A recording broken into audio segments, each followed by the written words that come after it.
അച്ഛാ, തദ്ദേശ സ്വയംഭരണ സ്ഥാപനങ്ങളിലേക്ക് തെരഞ്ഞെടുപ്പൊക്കെ വരികയാണ്. മുനമ്പം ജനത ഇപ്പോഴും സമരത്തിൽ തന്നെയാണ്. പക്ഷേ ഇപ്പോൾ അവിടെ ചില രാഷ്ട്രീയ കക്ഷികൾ കടന്നുകൂടുകയും സമരത്തിന് എന്തെങ്കിലും പ്രതിസന്ധികൾ ഉണ്ടാവുകയും ചെയ്യുന്നുണ്ടോ? എന്താണ് അങ്ങയുടെ ഒരു നിരീക്ഷണം?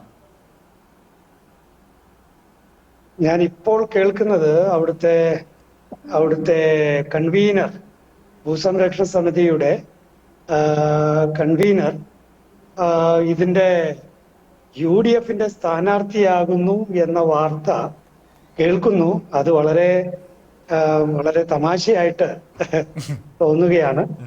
അത്തരത്തിലുള്ള ഒരു നടപടി കുറെ കാലങ്ങളായിട്ട് ഈ സമരത്തിന്റെ പോക്ക് എങ്ങനെ എന്നുള്ളതിനെ കുറിച്ചുള്ള ഞങ്ങളുടെയൊക്കെ വിലയിരുത്തലിനെ അതിനെ ശരിവെക്കുന്ന രീതിയിലാണ്.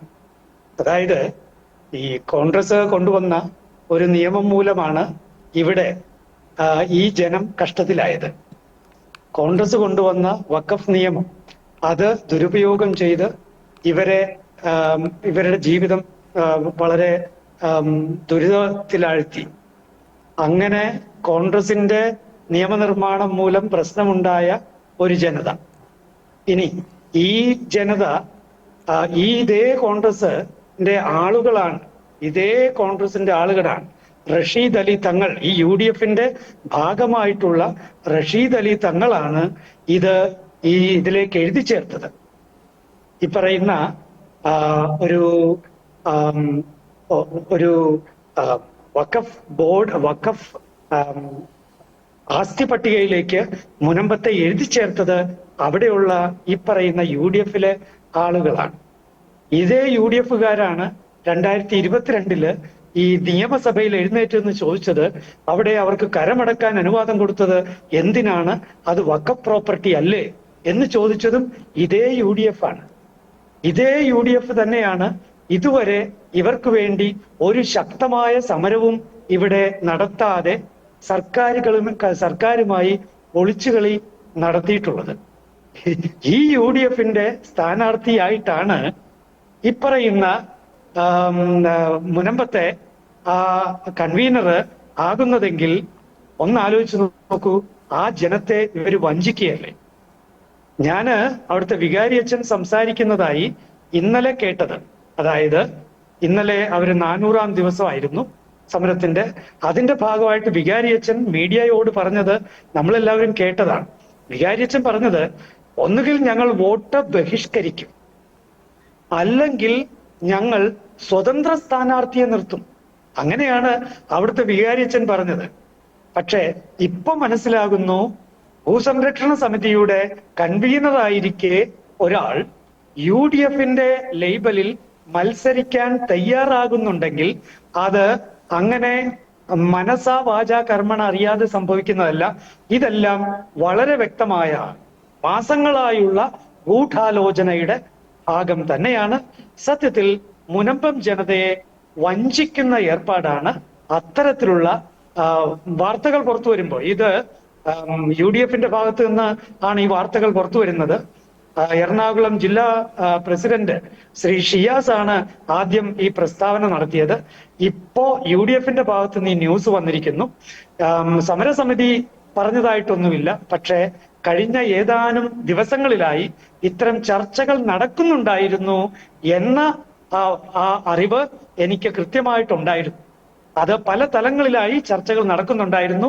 ജനത്തെ ചതിച്ചുകൊണ്ട്, വഞ്ചിച്ചുകൊണ്ട്, രാഷ്ട്രീയക്കാരുമായി കൈകോർത്തുകൊണ്ട് നടത്തുന്ന ഈ നാടകങ്ങളെ വളരെ ശക്തമായി അപലപിക്കാൻ ഞാൻ ആഗ്രഹിക്കുകയാണ്. അതേപോലെ തന്നെ ഇതിപ്പോ രാഷ്ട്രീയം ഈ സമരത്തിന്റെ ഉള്ളിലേക്ക് കടന്നു വന്നു കഴിഞ്ഞാൽ നമുക്കറിയാം, നമ്മളെല്ലാവരും എത്ര പ്രതീക്ഷയോടുകൂടി, എത്ര ആഗ്രഹത്തോടും കൂടിയാണ് ഈ മുനമ്പം സമരത്തെ കണ്ടത്. അത്രയും ആളുകളുടെ കണ്ണീര് നമ്മൾ കണ്ടത്. ഈ രാഷ്ട്രീയം ഇതിലേക്ക് കടന്നു വരുമ്പോൾ പലപ്പോഴും ഇത് ഛിന്ന ഭിന്നമായി പോകാനുള്ള വലിയൊരു വിദൂര സാധ്യത അതിനകത്തില്ലേ? ഓൾറെഡി ഛിന്ന ഭിന്നമായല്ലോ. ഓൾറെഡി മുനമ്പത്ത് ആ സമരസമിതിയിൽ തന്നെ ഈ ഭിന്നത ഉണ്ടായി. എന്തുകൊണ്ടാണ് ഉണ്ടായത്? അവിടെ രാഷ്ട്രീയപരമായ നീക്കങ്ങൾ ഇപ്പറയുന്ന ഭൂസംരക്ഷണ സമിതിയുടെ ഭാഗത്തു നിന്നും അതുപോലെ അതിനോട് ചേർന്ന് നിന്ന് പ്രവർത്തിച്ചുകൊണ്ടിരുന്ന മറ്റു ചിലരുടെ ഭാഗത്തു നിന്നും ഉണ്ടായി. അങ്ങനെ അത് UDFന് വേണ്ടി കുറെ പേര്, BJPക്ക് വേണ്ടി വേറെ കുറെ പേര്, LDFന് വേണ്ടി വേറെ കുറെ പേര്, അങ്ങനെ വ്യക്തിപരമായ രാഷ്ട്രീയ താല്പര്യങ്ങൾക്ക് വേണ്ടി ഈ ഭൂസംരക്ഷണ സമിതിയോ അല്ലെങ്കിൽ സമരസമിതിയോ നിലകൊണ്ടതിന്റെ ഫലമായിട്ടാണ് ഇപ്പോൾ തന്നെ അത് ദുർബലമായിട്ടുള്ളത്. അപ്പോൾ അതിന്റെ നേതൃസ്ഥാനങ്ങളിൽ ഇരിക്കുന്നവര് അങ്ങേയറ്റം ജാഗ്രത പുലർത്തേണ്ടവരല്ലേ? ഞാന് തുടക്കം മുതല് ഈ വിഷയത്തിന്റെ തുടക്കം മുതലേ, പ്രത്യേകിച്ച് അഡ്വക്കേറ്റിനെ നിയമിച്ച നിമിഷം മുതൽ തന്നെ ഞാൻ പറയുന്നില്ലേ, ഇത് കോൺഗ്രസിനാൽ ഡ്രൈവ് ചെയ്യപ്പെടുന്ന ഒരു നീക്കമാണ് ഇപ്പോൾ നടക്കുന്നതെന്ന്. അപ്പൊ അതെല്ലാം ഇപ്പോൾ വെളിവായി വരികയല്ലേ, അത് സത്യമാണെന്ന് ഇപ്പോൾ തെളിയുകയല്ലേ. സത്യത്തിൽ ഇവിടെ ഈ ജനം ഒറ്റക്കെട്ടായി നിന്ന് ഈ 3 രാഷ്ട്രീയ പാർട്ടികൾക്ക് ഒരു കാര്യം ഓർക്കണം. BJP ആണ് ഇവർക്ക് ഒരു സൊല്യൂഷൻ കൊണ്ടുവന്നത്. അത് വഖഫ് ഭേദഗതി നിയമത്തിലൂടെയാണ്. അത് ഈ സംരക്ഷണ സമിതി ആദ്യം അംഗീകരിക്കാൻ മടിയുണ്ടായിരുന്നെങ്കിലും പിന്നീടും അംഗീകരിച്ച കാര്യമാണ്. അതുകൊണ്ട് തന്നെ ശാശ്വതമായൊരു പരിഹാരം എന്ന് പറയുന്നത് ഈ BJP കൊണ്ടുവന്ന, കേന്ദ്ര സർക്കാർ കൊണ്ടുവന്ന ഈ പരിഹാരമാണ്. പക്ഷേ അതിന്റെ ചട്ടങ്ങൾ എത്രയും വേഗം തയ്യാറാക്കണമെന്ന് ആവശ്യപ്പെടാൻ എന്തുകൊണ്ടാണ് ഇതുവരെയും ഈ ഭൂസംരക്ഷണ സമിതി മുന്നോട്ട് വരാത്തത്? എന്തുകൊണ്ടാണ് സമരസമിതി ഇതുവരെയും മുന്നോട്ട് വരാത്തത്? ഈ ചട്ടങ്ങൾ എത്രയും വേഗം, ഈ ഡിസംബറില് ഇത് വരികയാണ്, പാർലമെന്റ് സമ്മേളനം വരികയാണ്. ഡിസംബറിലെ പാർലമെന്റ് സമ്മേളനത്തിൽ തന്നെ സെക്ഷൻ 2 അതുപോലെ തന്നെ അതിന്റെ